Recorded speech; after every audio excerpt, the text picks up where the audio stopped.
Ahora queremos desarrollar otro aspecto muy importante, que es lo que queremos decir sobre cómo podemos hablar de Dios. Fíjense lo interesante, estuvimos hablando de la razón humana, de la capacidad de adquirir las verdades, de las dificultades que el hombre tiene para adquirirlas. Hablamos de que la razón, el objetivo fundamental es la verdad, que está muchas veces bloqueada, impedida, dificultada por el pecado original, prejuicios y demás. Por eso Dios en su benevolencia se revela. Pero de ahí, esta realidad que nosotros vivimos, de que Dios se puede alcanzar a través de la razón, esa visión esperanzadora del hombre y de nuestra realidad, es lo que permite que la Iglesia entre en diálogo con otras religiones, filosofías, incluso el ateísmo.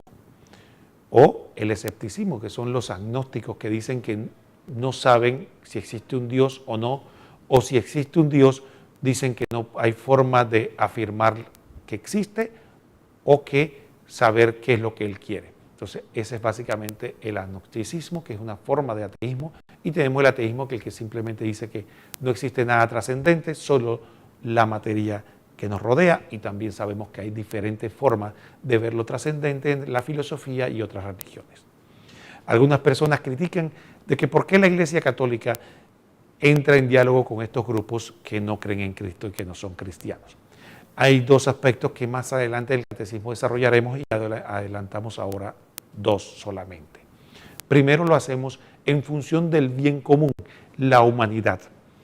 Todos los seres humanos vivimos en la casa común, vivimos juntos y aunque tengamos diferentes visiones de la realidad, de la trascendencia y demás, tenemos que convivir y trabajar para que todos tengamos lo mejor. Eso es el bien común. Y en base a eso entramos en diálogo con todos los seres humanos sin distinción, siempre y cuando tengan buena voluntad de hacer el bien para todos. En base a eso entramos en diálogo. No estamos condescendiendo a nuestra fe o estamos cediendo a nuestras creencias. Se hace un diálogo en la base de que somos seres humanos y cada quien respeta al otro en cuanto a su forma de pensar. No necesariamente admitimos que lo que ellos piensan o creen es la verdad. He ahí la diferencia. ¿Ven el concepto?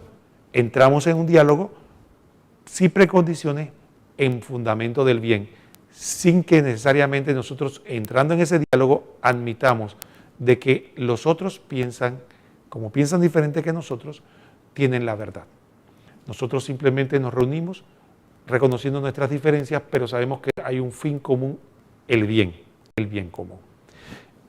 El otro motivo por que entramos en diálogo con estos grupos que decimos, algunos filosofía, ateo, agnóstico, otras religiones, a pesar de que no creen en Cristo, como vuelvo y repito, que algunos critican, y eso se debe fundamentalmente, el segundo aspecto, es al hecho de que creemos, lo que hemos estado desarrollando, que las personas con la razón natural, sin la revelación, pueden llegar a un alcance de las verdades de Dios, tal y como se reveló.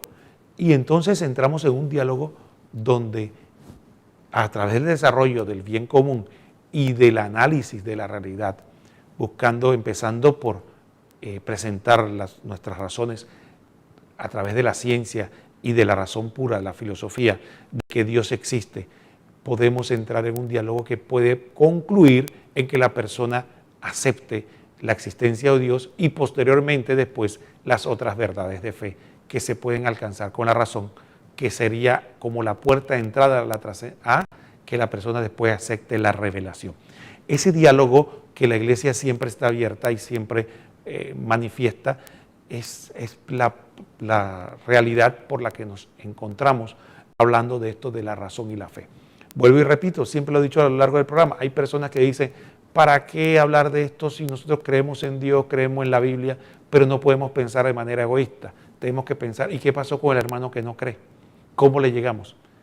Hay personas que están alejadas de la iglesia, pero creen en Dios y creen en la palabra de Dios. A ellos se les acercamos como la nueva evangelización, porque ya lo que hay que es traer una predicación que reactive la gracia de Dios en ellos, que haya un cambio de actitud hacia Dios. Pero también hay personas que simplemente están alejadas totalmente porque no creen en Dios o porque están en otras religiones. Y ahí estamos en el diálogo que hablamos ahora. Y eso también nos permite entender, porque hay gente que critica que porque el Papa se reúne con otras religiones, con los ateos. Ahora estamos viendo el concepto en términos generales de por qué lo hace. Ahora, ¿cómo hablar de Dios? Sabemos que Dios se revela, pero también sabemos que Dios nos trasciende. Ante esa revelación y ante lo que hablamos, tenemos que también preguntarnos cuál es la mejor manera de hablar de Dios. Entonces vamos a leer el siguiente artículo que nos habla primero de lo que empezamos a hablar, del resumen de lo que acabo de decir. Dice lo siguiente: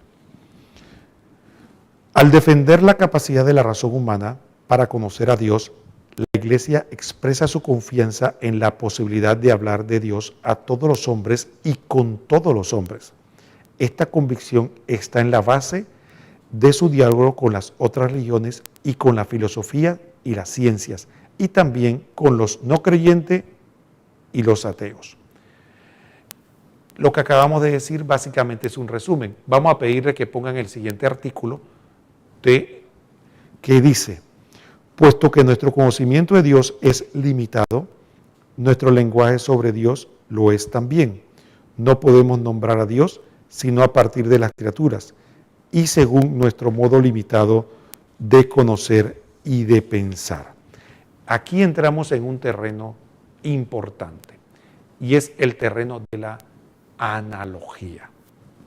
Recuerden la palabra, analogía, que es la comparación de Dios con las cosas creadas. Es lo que acaba de decir el artículo. ¿Cómo podemos hablar de Dios? Tiene que ser a través de la analogía. Por ejemplo, cuando las personas, la primera analogía y más básica es cuando comparamos a Dios con nuestra realidad, nuestra forma de pensar, nuestros sentimientos. Por ejemplo, cuando decimos que Dios nos ama como un padre o como una madre. Cuando decimos que nosotros somos hijos frente a Dios, es usando las relaciones humanas y la realidad humana para explicar algo mucho más grande y profundo. También cuando decimos que Dios es como el sol de justicia, o como el Espíritu es como agua, o como viento. Son formas que permiten explicar verdades sobre Dios, haciendo una comparación de algo que tiene un aspecto que nos permite entenderlo. No abarca solamente a Dios, sino un aspecto. Es como cuando, por ejemplo, una persona le dice, o un hombre enamorado, por ejemplo, le dice a su dama bella, o a su novia, o a su esposa, le dice: tú eres para mí como bella como una flor. Entonces hay que buscar en esa frase qué quiere decir cuando dice que es bella como una flor. Está tratando de transmitir la belleza de la flor, que para muchas personas es evidente, a su dama. Es una analogía, una comparación. No está diciendo que tiene pétalos o que es roja como una rosa, por ejemplo. Está tratando de transmitir un concepto a través de una comparación. Y la persona es muy superior a una flor, pero ese aspecto de alguna manera lo identifica y lo explicita. Cuando decimos tú eres bella como una flor, no estamos diciendo que la dama sea una flor o que la mujer sea una flor, sino que tratamos de trascender el concepto. De la misma manera ocurre con Dios. Cuando decimos de Dios algún aspecto, estamos tratando de trascenderlo. Veamos cómo lo explica el Catecismo en el siguiente artículo, que lo hace de manera magistral. Todas las criaturas poseen una cierta semejanza con Dios, muy especialmente el hombre creado a imagen y semejanza de Dios. Las múltiples perfecciones de las criaturas, su verdad, su bondad, su belleza, reflejan por tanto la perfección infinita de Dios. Por ello podemos nombrar a Dios a partir de las perfecciones de sus criaturas, pues de la grandeza y hermosura de las criaturas se llega por analogía a contemplar a su autor, Sabiduría 13:5. Aquí vemos con claridad cómo la misma Biblia incluso nos está explicando de que a través de la belleza la grandeza, la perfección de la creación, podemos llegar al Creador. Porque por esa analogía, ¿quién puso la belleza en el universo? ¿Quién puso el orden? ¿Quién puso la bondad? Todo eso lo puso Dios.